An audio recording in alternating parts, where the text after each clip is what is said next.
कुंभ नगरी प्रयागराज में रोज लाखों श्रद्धालु पहुंच रहे हैं। यूपी सरकार की तरफ से लोगों की सुविधाओं का खासा ध्यान रखा जा रहा है। रहने से लेकर खाने पीने की उत्तम व्यवस्थाएं की गई हैं। तो वहीं मेले में आए लोगों को घर जैसे जायके का मजा मिले, उसकी कमी यूपी का ये पहला डबल डेकर बस रेस्टोरेंट कर रहा है। दरअसल पंपकिन नाम के इस रेस्टोरेंट में ग्राउंड फ्लोर पर रसोई और पहले फ्लोर पर डाइनिंग हॉल है, जहां लोग बैठकर शुद्ध शाकाहारी खाने का लुत्फ उठा सकते हैं। इस रेस्टोरेंट की सबसे खास बात यह है कि खाना खाते समय श्रद्धालु कुंभ का नजारा भी देख सकते हैं। ये मेरा फर्स्ट स्टार्टअप है और मेरी company lunar food and beverages है। और मेरी बस का जो ये डबल डेपर बस का जो कॉन्सेप्ट है वो ब्रांड नेम पंपकिन से है। पंपकिन ही क्यों रखा? सर, पंपकिन रखने का बेसिकली मेन रीज़न ये था कि जितने भी हमारे जो धार्मिक फेस्टिवल्स और जो भंडारे वगैरह जैसे टाइप होते हैं, तो उसमें शुद्ध मतलब पवित्र जो एक माना जाता है फल सब्जी के रूप में, वो पंपकिन है, कद्दू माना जाता है। तो उसी के थीम पे मैंने ये पंपकिन नाम रखा है, जिससे ये है कि कस्टमर को या मेरे गेस्ट को ये फील हो कि उनको घर जैसा ही मतलब खाने का स्वाद का वो टेस्ट का अनुभव हो।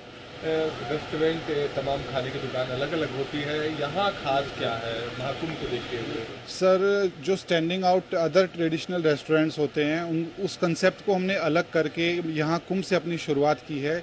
और डबल डेकर बस में कॉन्सेप्ट ये रखा है कि जो हमारा किचन है, डाइनिंग एरिया है, और जो किचन में हमारा ट्रांसपेरेंसी हमने पूरी रखी हुई है, और जो सात्विक जो अपना भोजन आहार है, जो भी हमारे धार्मिक श्रद्धालु साधु संत आए हैं उनका ध्यान रखते हुए ही हम लोगों ने इसको ट्रांसपेरेंट मॉडल पे ही रखा हुआ है कि किसी प्रकार की कोई बैकडोर वो ना हो कि मतलब किसी को ये लगे कि किसी लहसन प्रकार या किसी नॉनवेज रेस्टोरेंट में हम लोगों ने खाना खा लिया हो और कुछ अशुद्ध हम लोगों ने ग्रहण कर लिया हो स्नान करने के बाद।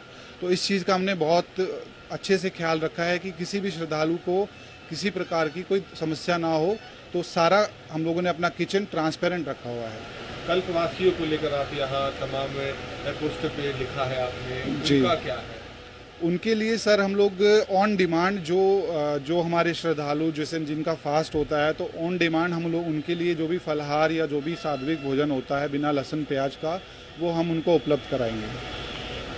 और कहाँ खोलने का आपकी प्लानिंग है? अभी चौथा आपका ये स्टार्टअप कब शुरू किया और आगे का क्या विस्तार है? सर, ये मेरा फर्स्ट स्टार्टअप है और महाकुंभ से ही मैंने इसकी शुरुआत की है।